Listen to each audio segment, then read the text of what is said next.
Hi, welcome back to Finally Revealed.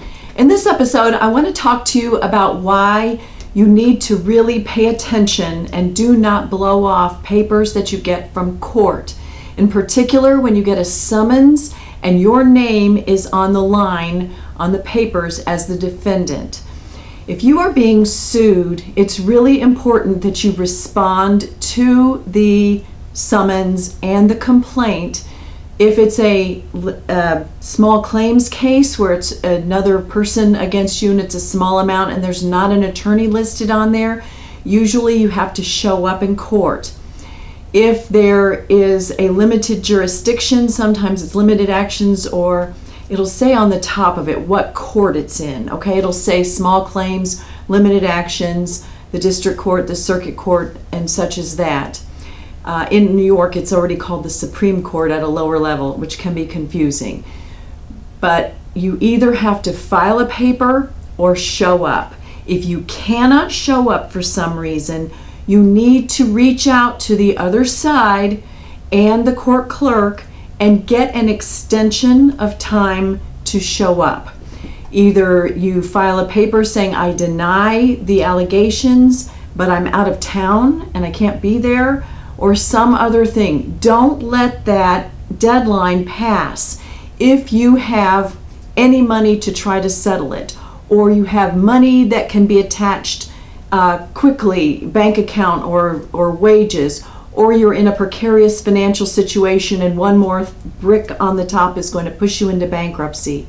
And the reason for this, and I will put the links below because I talk about default judgments in another video, and I believe I also talk about having those set aside. And if I don't, I will check today and I will make a video on that tomorrow if I don't have it already, because it is much better and easier while the case is pending and at the very beginning to get additional time to file an answer, to show up, or get one of those deadlines extended.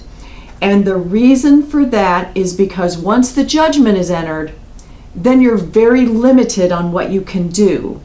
But before the judgment is entered and you get additional time, you can negotiate with them.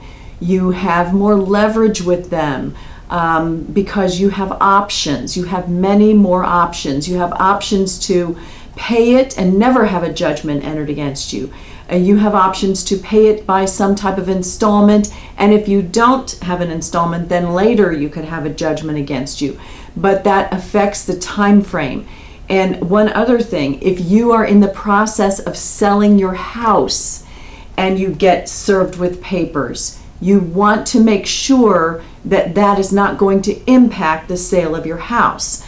So think about, don't just look at it in one little thing that, oh no, these people are after me and it's just another notice. Don't toss it away, please, because you're limiting the options that you have.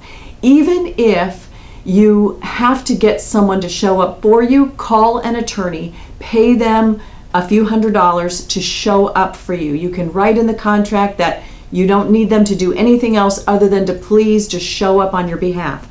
The only people who can show up for someone else is an attorney. So if you are not able to go for whatever reason, and it's an answer date that requires your appearance, contact an attorney to show up for you.